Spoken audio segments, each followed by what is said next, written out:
bonjour à vous. C'est toujours très difficile de passer après le professeur Pascal parce qu'elle est c'est tellement important ce qu'elle dit. Ce que je vais essayer de faire, c'est de vous présenter rapidement la logique du droit actuel. Alors, vous voyez, je vais revenir sur le... Pardon.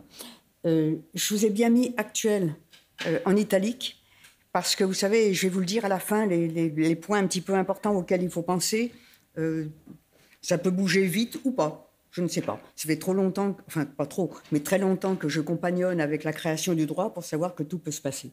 Alors, première chose, la notion de fin de vie, on parle de la fin de vie, mais en droit, qu'est-ce que c'est la fin de vie? Alors, il faut savoir que quand on fait un texte dans vos domaines, dans le domaine médical, la plupart des définitions ne sont pas faites par les parlementaires, elles sont faites sur proposition du Conseil de l'ordre des médecins. Donc, la définition qui était la définition dans la loi précédente, situation d'une personne en phase avancée ou terminale d'une affection grave et incurable, quelle qu'en soit la cause, CSP, Code de la santé publique. La phase terminale, juridiquement et médicalement, j'allais dire, c'est presque la plus simple. La grande difficulté, c'est quand est-ce qu'un patient commence une phase avancée. Il y a donc une phase qui n'était pas avancée avant. Quand est-ce qu'on va commencer la phase avancée ? C'est ce point qui peut vous paraître secondaire, il est essentiel parce que tant qu'on n'est pas en phase avancée, tout ce que je vais vous dire, vous vous en occupez pas. La loi que je vais vous présenter n'intervient que quand on commence la phase avancée. Or, qui va dire qu'un patient passe de la phase non avancée à la phase avancée? C'est vous les médecins, avec vos critères. Mais c'est important, tant qu'on n'est pas en phase avancée, on n'a pas besoin de respecter cette loi. Quand on y est, on est obligé. La première chose, et le professeur Vassal vous a dit, c'est effectivement, pour respecter le patient, c'est le refus de l'obstination déraisonnable, qu'on appelait autrefois l'acharnement thérapeutique. Et cette obstination déraisonnable, le Code de la santé l'a définie ainsi, c'est lorsque les actes apparaissent inutiles, disproportionnés, ou lorsqu'ils n'ont d'autre effet que le seul maintien artificiel de la vie. Inutile, là aussi, c'est presque le terme le plus simple, ça ne sert à rien.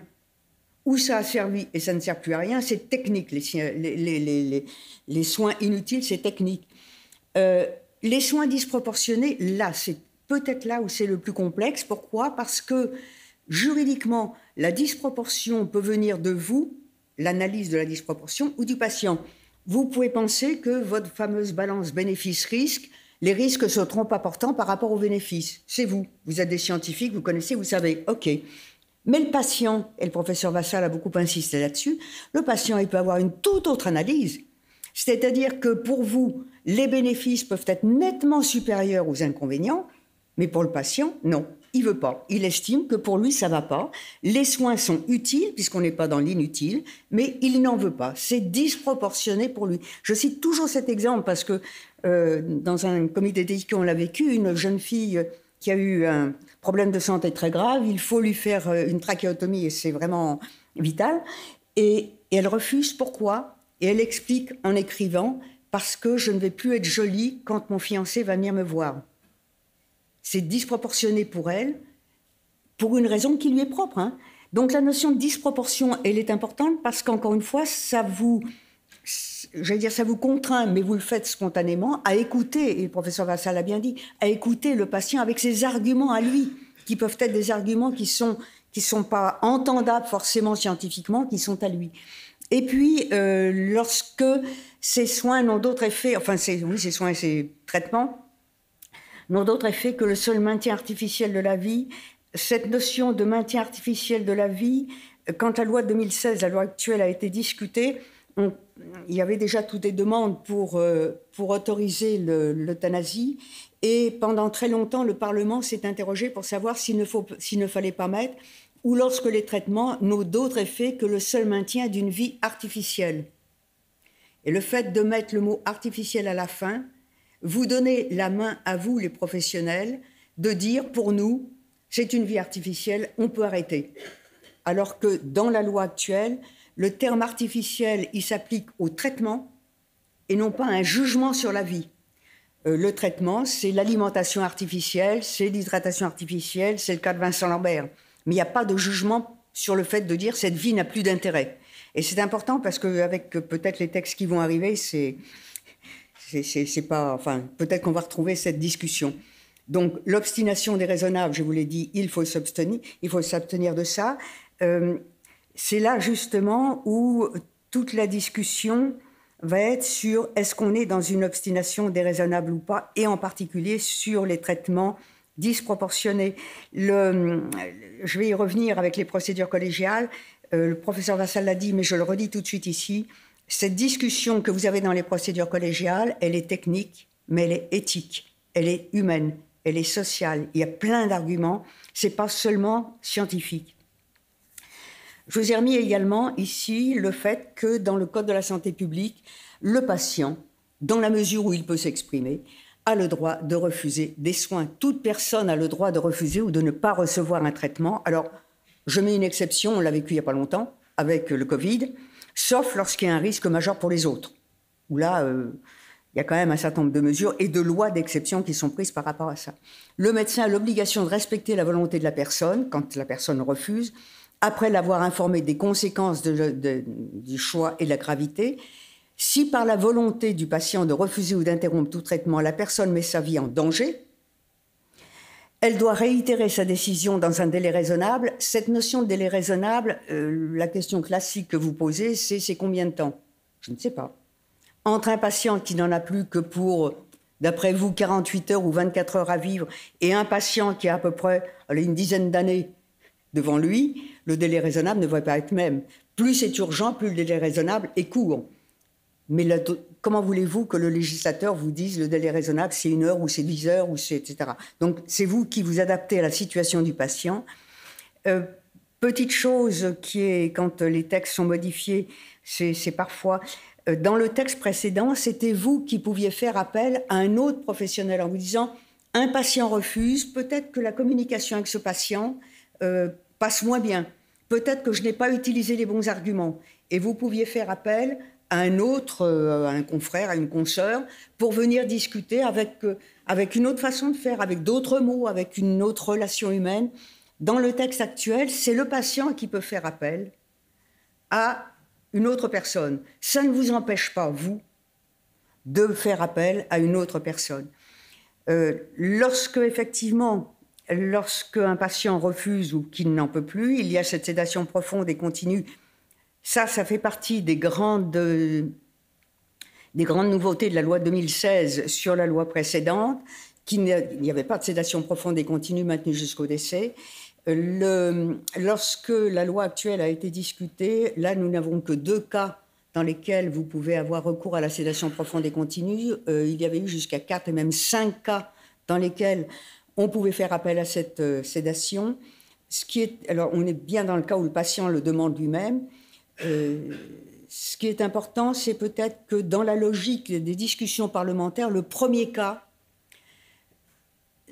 comment dire cela, c'est un cas qui ne fait que reprendre ce que vous pratiquiez depuis longtemps, heureusement, c'est-à-dire lorsqu'un patient est atteint d'une affection grave et incurable, donc il est en fin de vie, dont le pronostic vital est engagé à court terme, vous voyez bien ce que ça veut dire, même s'il n'y a pas de délai prescrit, présente une souffrance réfractaire au traitement. Il souffre, vous n'arrivez pas à le soulager. Déjà avant, vous faisiez une ou plusieurs sédations pour l'empêcher de souffrir. On a légitimé, on a légalisé ce qui se faisait, ce que vous faisiez, et heureusement, peut-être en étant à la frontière du droit. Donc le premier, il est sans problème. Le deuxième cas, c'est celui qui pose le plus de problèmes en pratique dans vos services. Lorsque la décision du patient atteint d'une affection grave et incurable d'arrêter, je le lis et puis je vous le commente, d'arrêter un traitement engage son pronostic vital à court terme et est susceptible d'entraîner une souffrance insupportable. A priori, c'est la même chose. Pas du tout. Nous sommes sur un patient. Ce patient a une affection grave et incurable, il est en fin de vie. Mais la fin de vie, ça peut durer longtemps. Il fait un refus de soins. On vient de le voir, c'est totalement légitime. Ce refus de soins fait que son état s'aggrave rapidement. Donc, il engage son pronostic vital en faisant ce refus de soins. On est quasiment dans la même situation qu'avant. C'est la fin qui change. Et cette fin de vie est susceptible d'entraîner une souffrance insupportable. Dans le premier cas, il est en situation de souffrance insupportable. Dans le deuxième cas, il n'y est pas. mais il a peur de souffrir. Et je ne suis pas en train de vous dire que c'est mal d'avoir peur de souffrir, hein, on peut le comprendre. La grande différence, elle est là. Pour vous, dans la pratique, et c'est là où cette prise en charge humaine des patients est essentielle, le patient ne souffre pas encore, ou peu, je veux dire, il n'est pas dans une souffrance réfractaire, mais il a peur d'arriver dans cette zone. Donc, il vous demande une sédation profonde et continue, maintenue jusqu'au décès, pour ne pas risquer de souffrir. C'est très compliqué pour vous parce que vous pouvez vous dire, peut-être, d'après vous, il n'aura pas cette souffrance réfractaire. Mais le patient ne voudrait pas risquer d'en avoir une. Donc, que faites-vous ? Le droit permet de faire cette sédation profonde et continue. Alors après, quand vous regardez ce qui est dit par la Haute Autorité de Santé, par les différentes sociétés savantes, ce qui est proposé, c'est de dire, commencez déjà par bien discuter avec le patient. Peut-être, s'il accepte de commencer par une sédation réversible, voire après s'il souffre, s'il redemande, etc. Ce deuxième cas est un cas beaucoup plus complexe pour vous et qui demande une prise en charge humaine, une attention beaucoup plus forte. Il est dit donc que pour mettre en place cette sédation profonde et continue, il faut une procédure collégiale que l'on va voir. Je vais y revenir dans un ensemble. Et puis, je vous l'ai mis ici. À chaque fois que j'interviens, j'embête tous les médecins en permanence, donc je vais vous embêter comme je le fais avec les autres. La tenue de vos dossiers médicaux. Alors, je vous l'ai mis ici, mais c'est partout. À chaque fois qu'on fait quelque chose, le Code de la santé publique vous dit « pensez à le noter dans le dossier médical ». C'est pas penser, c'est obligatoire. Mais pensez-y. Donc, je vous l'ai mis là pour vous le rappeler, mais tout doit être inscrit. Pourquoi ? C'est pas du formalisme, c'est pas pour vous embêter, c'est pas pour dire « nous, les juristes, on sait mieux que vous, donc voilà ce qu'il faut faire ». C'est simplement que, vous savez, un patient, s'il vit, ou sa famille, si le patient décède, a 10 ans pour remettre en cause ce que vous avez fait, c'est-à-dire pour faire une action en responsabilité. 10 ans. Imaginez si vous n'avez pas noté dans le dossier, 9 ans et demi après, une famille fait un procès, on va vous demander qu'est-ce que vous avez fait. Je suis sûre que vous avez des mémoires à votre âge, une mémoire absolument infaillible, mais allez-vous vous souvenir que pour monsieur ou madame untel, 10 ans après, alors en plus quand vous passerez avec le juge d'instruction, ça sera 11 ans ou 12 ans après, vous vous rappellerez pourquoi avec cette personne, vous avez fait ou vous n'avez pas fait telle chose. En plus, si par hasard vous vous en souvenez, ça sera parole contre parole. Et en plus, comme vous deviez le noter dans le dossier médical, vous serez en infraction d'entrée de jeu. Donc le droit vous dit ça, c'est aussi pour vous protéger. Pensez à noter. Parce que ça vous protège. Pour avoir fait un certain nombre d'expertises judiciaires, quand on a des dossiers médicaux, j'ose pas dire vides, mais disons tellement peu remplis, que même le médecin à qui on dit « vous avez noté ça, qu'est-ce que ça veut dire ?» Il dit « ah, je ne me souviens plus », ce qui est normal parce que ça fait des années avant. Donc, je vous l'ai mis ici, je vous le mets une fois, vous inquiétez pas, je ne vous en parle plus, mais pensez-y. Ça, c'était lorsque le patient peut parler. Je vous rappelle que la logique du droit, et c'est important, tant que le patient peut parler, c'est avec lui qu'il faut voir et c'est avec lui qu'il faut prendre les décisions. J'embête toujours, et je m'en excuse par avance pour le professeur Vassal, j'embête toujours en disant « attention, tant que le patient peut parler, ne regardez pas les directives anticipées. Vous n'en avez rien à faire. Parlez avec le patient. Voyez avec lui ce qu'il veut et ce qu'il ne veut pas. » Tant que le patient, tout ce que je vais vous dire maintenant, c'est quand le patient ne peut plus parler. La logique du droit, le patient peut parler, vous ne vous occupez pas des directives anticipées, vous voyez avec lui. Il peut dire absolument le contraire de ce qu'il a mis dans ses directives anticipées. Et j'allais dire, tant mieux, c'est sa liberté. Et vous n'allez pas lui dire, ah mais vous me dites ça ? Ah non, je m'en occupe pas. Moi, j'ai regardé ce qu'il y a dans les directives. Non, non, tant qu'il peut parler, il peut changer d'avis jusqu'au bout. Donc, c'est sa parole qui importe. C'est lui qui est en train de vivre. C'est lui qui ressent dans son corps. Donc, c'est sa parole. Maintenant, il y a un moment où il ne pourra plus parler, éventuellement. Donc, à ce moment-là, la logique du droit, c'est de dire, puisqu'il ne peut pas parler, qu'est-ce qu'il aurait pu dire éventuellement s'il avait pu parler ? Donc, qu'est-ce qu'on va regarder ? À ce moment-là, le médecin a l'obligation de s'enquérir de l'expression de la volonté exprimée par le patient. Donc, on va le revoir, soit dans des directives anticipées, soit par ce qu'il aurait pu dire à une personne de confiance, je vais y revenir dans un instant, soit tout autre témoignage de la famille et des proches. Alors, c'est très compliqué, juste pour le plaisir de vous dire ceci, le droit ne définit pas la famille, donc a fortiori, que sont les proches? C'est donc, en fait, pour vous, quand vous dites la famille ou les proches, c'est les personnes qui sont là et qui peuvent être porteuses d'une famille, d'une parole. Il faut, puisque la personne ne peut plus s'exprimer, vous devez en discuter entre vous en faisant une procédure collégiale. Je vous ai remis le dossier. Alors, ce qu'il faut savoir, c'est dans la loi 2016, la loi actuelle, contrairement à la loi ancienne, vous avez 2 types de procédures collégiales. Le premier type de procédure collégiale, c'est lorsque vous vous interrogez sur le fait d'interrompre un traitement ou de ne pas le mettre en place. Dans ce cas-là, vous voyez, on dit, bien sûr, dans le respect des directives anticipées d'avoir recueilli auprès des autres, vous devez prendre, cette procédure collégiale prend la forme d'une concertation avec les membres présents de l'équipe de soins, si elle existe, et de l'avis motivé d'au moins un médecin appelé en qualité de consultant. Médecin extérieur à l'équipe, parce que, puisque les professionnels de santé qui sont dans l'équipe, ils sont dans la première partie de la phrase. Donc il faut quelqu'un qui soit extérieur à l'équipe. Dans le cas de Vincent Lambert, on a été jusqu'à 7 médecins extérieurs. Donc on vous dit au moins 1, ça ne veut pas dire que vous ne pouvez pas en prendre 2 ou 3. C'est vraiment en fonction. Le but du médecin extérieur, c'est quand on est entre soi dans une équipe, déjà on peut aller très très vite, il peut y avoir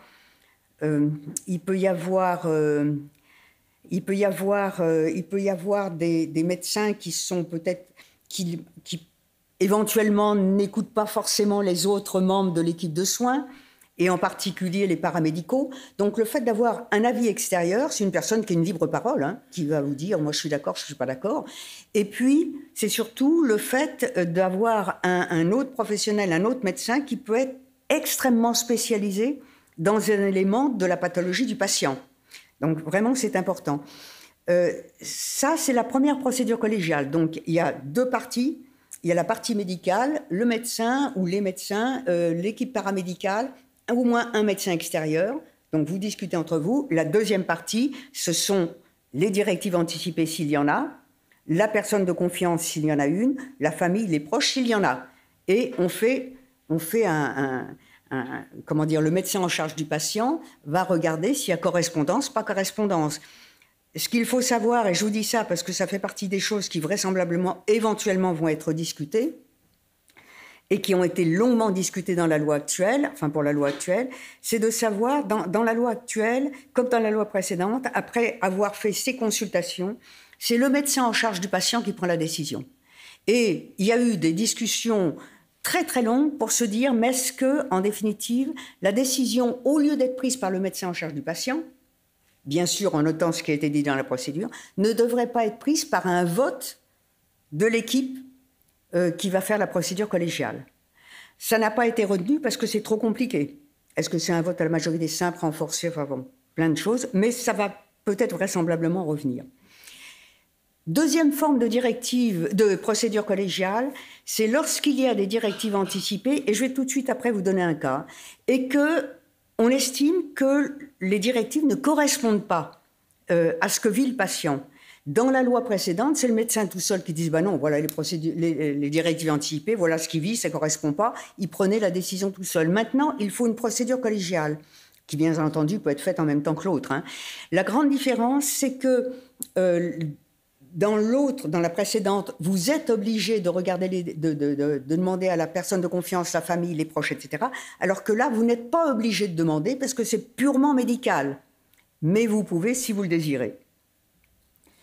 Voilà, je vous ai mis ici, alors le seul véritable cas que l'on connaît qui soit référencé, qui a été devant le Conseil d'État, alors c'est vraiment des extraits parce que la décision doit faire à peu près une dizaine de pages. Hein. Vous avez un monsieur qui a été victime d'un polytraumatisme après avoir été écrasé par un véhicule. Il est en train de travailler, vous savez, comme parfois le dimanche, des personnes qui aiment bien travailler sur la voiture. Il met sa voiture sur des cales, il se met dessous, les cales s'effondrent. La voiture lui tombe dessus. Donc, il a une absence d'oxygénation de son cerveau durant 7 minutes. Il est admis au centre hospitalier de Valenciennes, placé en coma artificiel. Il est établi l'absence de réflexe du tronc cérébral, l'absence d'activité cérébrale, des lésions anoxiques sévères. Il y a une procédure collégiale qui dit dans l'état où il est, on arrête. La famille saisit, et c'est là où c'est extrêmement intéressant, la famille saisit, alors ça c'est parfaitement classique, hein, le juge du tribunal, en référé donc en reprise, le juge du tribunal administratif de Lille, parce que ce monsieur, alors c'est extraordinaire, avait fait des directives anticipées qui correspondent exactement à ce qu'il est en train de vivre. Il disait son souhait, dans l'hypothèse où il ne serait plus en mesure de s'exprimer, d'être maintenu en vie, même artificiellement, en cas de coma prolongé jugé irréversible. Et il est dans une situation de coma jugé irréversible. Donc il avait mis les mots qui correspondent exactement à ce qu'il vit. Donc il y avait une procédure collégiale qui disait on ne peut pas le maintenir. La famille saisit le tribunal en disant attendez, il y a des directives anticipées, elles sont obligatoires aujourd'hui, donc vous êtes obligé de les suivre. Donc encore une fois, je vais très très vite parce que c'est très très long. Son état général qui n'a connu aucune amélioration jusqu'à présent se dégrade, l'escarre déjà existant s'aggrave, il y a d'autres escarres. Donc la question c'est, entre la loi, je vais vous le dire dans un instant, qui dit les directives anticipées sont obligatoires, et là c'était exactement ce qu'il vivait qu'il avait mis dedans, et le fait de sa situation, qu'est-ce qu'on fait? Je vous mets ce cas parce que jusqu'à présent c'est le seul qu'on ait référencé au niveau du Conseil d'État. Donc le Conseil d'État dit, donc on reprend tout, encore une fois c'est une dizaine de pages, dans ces circonstances caractérisées par l'absence de toute perspective thérapeutique et des conditions de vie irrémédiablement et particulièrement dégradées, l'appréciation de l'équipe médicale, selon laquelle les directives anticipées de poursuite des soins devaient être regardées comme manifestement inappropriées à la réalité de sa situation médicale actuelle et donc de cesser les soins, ne peuvent être regardées comme ayant porté une atteinte grave et manifestement illégale aux libertés fondamentales du patient. Cette décision, elle est formidablement intéressante parce que si vous faites du droit strict, pardonnez-moi, j'allais dire bête et méchant, cette décision, elle est illégale. Les directives anticipées sont obligatoires, elles correspondent à sa situation. On ne voit pas pourquoi le Conseil d'État, mais comme c'est parfaitement permis, a fait du droit. Alors après, on peut être d'accord, pas d'accord. Hein. La situation, parce que là, je vous ai mis que quelques éléments. Quand vous lisez les départs, vous voyez, surtout vous, en tant que médecin, que l'état de ce patient est particulièrement difficile pour lui-même et pour sa famille. Le Conseil d'État a dit non, là, c'est trop grave, on ne peut plus. Voilà, je vous l'ai mis parce que c'est la seule pour l'instant que nous ayons. Très vite, je vous rappelle, les directives anticipées, toute personne majeure, un mineur ne peut pas faire des directives anticipées, bien que, et vous le savez certainement, à partir de quel âge est-ce que l'on peut s'inscrire sur le registre national de refus de prélèvement d'organes? Je le dis pour vous parce que vous le savez tous, à partir de 13 ans. Donc, la question s'est posée, est-ce que ce n'est pas une forme de directive anticipée de s'inscrire sur ce registre à partir de 13 ans? Est-ce qu'on ne pouvait pas ouvrir les directives à partir de 13 ans? Et ce sont les associations familiales qui ont dit, c'est nous qui décidons en tant que famille, ce qui peut s'entendre. Hein, mais bon. Donc, elles sont, ce qui a été enlevé dans la loi actuelle, c'est qu'avant, elles étaient valables pour 3 ans. Il fallait tous les 3 ans les re-signer, si je puis dire. Maintenant, c'est définitif, tant qu'elles n'ont pas été révoquées ou révisables. Elles peuvent être rédigées suivant, on les rédige comme on veut, peu importe. Et donc, voilà la question par rapport au cas précédent. Elles s'imposent aux médecins, sauf en cas d'urgence vitale. Hein, on ramasse quelqu'un sur l'autoroute, on va regarder. Et lorsque, voilà le cas précédent, les directives anticipées apparaissent manifestement inappropriées ou non conformes à la situation médicale. Donc, vous voyez que c'est clair dans le texte. Après, l'application est un petit peu plus difficile. Il faut une procédure collégiale spéciale, etc. La personne de confiance, et je voudrais insister un tout petit peu sur la personne de confiance, parce qu'en pratique, on fait n'importe quoi avec la personne de confiance. Alors, déjà, je rappelle qu'il n'est pas obligatoire d'avoir des directives anticipées. Si on veut faire des directives anticipées, il faut absolument les faire. Si on ne veut pas en faire, on ne peut pas vous forcer. Et quand j'interviens beaucoup dans les EHPAD, on veut des directives anticipées parce que statistiquement, il faut avoir des directives anticipées. Deuxième chose, qui est la suite de ce que je viens de vous dire, c'est le patient lui-même qui fait les directives anticipées. Et dans les EHPAD, souvent, on fait faire les directives anticipées à la famille. Donc, double illégalité. Bien. Donc, et ce qu'a dit le professeur Vassal est essentiel, c'est-à-dire que s'il n'y a pas de directive anticipée, c'est à vous et aux paramédicaux de recueillir la parole du patient tant qu'il peut parler. C'est-à-dire que dans la directive anticipée, je peux dire « je ne veux pas ça », et puis au fur et à mesure de ma maladie, tant que je peux parler, je dis « mais je voudrais bien » ou « je ne veux pas ». Vous notez, et s'il n'y a pas de directive anticipée, ça a une valeur totale. Ce que vous avez recueilli de la parole, on vous fait confiance, bien sûr vous ne notez pas n'importe quoi, mais ça a une valeur absolue. Donc, la personne de confiance, c'est pareil, on n'est pas forcé d'en avoir une. On peut en avoir une, mais cette personne de confiance, contrairement à ce que je vois dans les établissements de santé, vous n'allez pas l'interroger tant que le patient peut parler. C'est comme les directives anticipées. Tant que vous avez votre patient qui peut parler, vous parlez avec lui, pas avec la personne de confiance. La personne de confiance, comme les directives anticipées, elle n'intervient que quand le patient ne peut plus parler. Et vous lui posez la question, est-ce qu'il vous a dit quelque chose ou elle vous a dit quelque chose? Mais tant que le patient peut parler, c'est avec lui. Encore une fois, ne vous trompez pas d'interlocuteur. La personne de confiance rend compte de la volonté de la personne. Ce n'est qu'un témoignage. C'est-à-dire que la personne de confiance ne peut jamais, quelle que soit la situation, prendre une décision. Une personne de confiance qui vous dit « Docteur, je veux que vous fassiez ça », c'est faux. Elle peut vous dire « Docteur, le patient m'a dit que », c'est un élément qu'il faut que vous preniez en compte, mais elle n'est jamais décisionnaire. Il est dit, le patient, quand il est en état d'exprimer sa volonté, peut demander à ce que la personne de confiance l'accompagne à un rendez-vous pour entendre, mais pas pour prendre les décisions à sa place. Et la personne de confiance ne peut pas s'imposer dans un rendez-vous médical. Donc, ça c'est la personne de confiance. Et puis, très rapidement, je le dis toujours parce que maintenant ça devient systématique. Le Conseil d'État, et ça n'est pas dans la loi, le Conseil d'État a créé un concept, le concept des éléments médicaux et non médicaux, qui n'est pas dans la loi, mais qu'il applique systématiquement lorsqu'une affaire de fin de vie intervient devant lui. Donc je vous ai mis sur une affaire très rapidement, pour apprécier ce que dit le Conseil d'État, pour apprécier si les conditions d'un arrêt de traitement de suppléance sont réunies, s'agissant peu importe, le médecin en charge doit se fonder sur un ensemble d'éléments, et c'est toujours cette formule dans toutes les décisions, tous les arrêts du Conseil d'État. Le Conseil d'État utilise exactement la même formule. Le médecin en charge doit se fonder sur un ensemble d'éléments médicaux et non médicaux, dont le poids respectif ne peut être prédéterminé et dépend des circonstances particulières à chaque patient. Éléments médicaux, c'est logique, procédure collégiale. Mais le plus important, c'est après. Les éléments médicaux dont le poids respectif ne peuvent être prédéterminés. C'est-à-dire qu'à l'avance, on ne peut pas dire, par exemple, que les éléments médicaux vont être plus forts que les éléments médicaux, les éléments non médicaux. Dans certaines décisions, les éléments non médicaux prévalent sur les éléments médicaux et dépendent des circonstances particulières à chaque patient. Les éléments médicaux doivent couvrir une période suffisamment longue, être analysés collégialement, etc.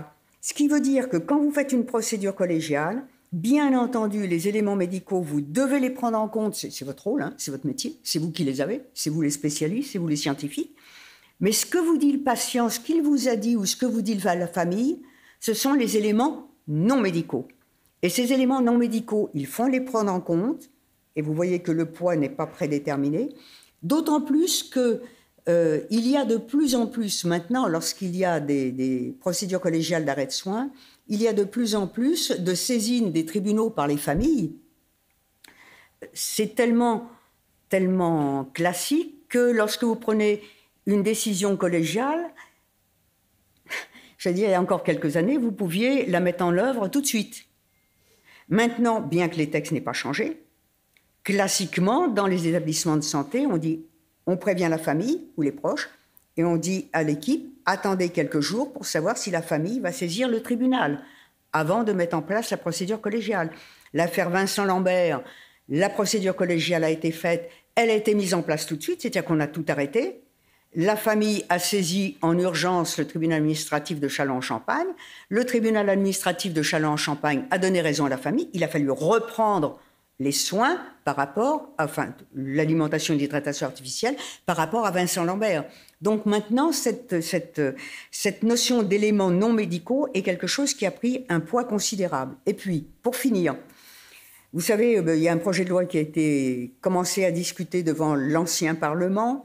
Il est toujours en suspens. Vous savez que Olivier Forlani, qui avait déjà déposé toute une série de propositions de loi, vient d'en déposer une. Donc, qu'est-ce qui va se passer? Honnêtement, j'en sais rien. Très clairement, soit les deux textes vont être examinés, c'est-à-dire qu'on va reprendre le projet de loi où il en était, et puis on va continuer l'examen, ou bien on va dire les discussions qui ont eu lieu avant, on les reprend à zéro. La proposition de loi, le Parlement pourra dire c'est pas la peine de l'examiner puisqu'il y a le projet de loi, ou au contraire dire on commence par la proposition. Donc on n'en sait rien. Ce qui est important aussi, c'est que je vous l'ai mis ici. Les discussions devant l'Assemblée, puisqu'il y a la navette parlementaire entre l'Assemblée nationale discute, fait des amendements, hop, passe au Sénat qui discute, qui fait des amendements et on repasse. Dans la loi actuelle, la loi 2016, au bout d'environ 9 mois de discussion, voyant que les deux assemblées n'arrivaient pas à se mettre d'accord, on a mis en place une commission mixte paritaire, c'est-à-dire qu'au lieu d'avoir 850 personnes qui discutent chacune dans leur coin, vous avez 7 députés, 7 sénateurs, donc 14 personnes, qu'on met ensemble dans une salle en leur disant est-ce que vous êtes capable de faire un texte ensemble?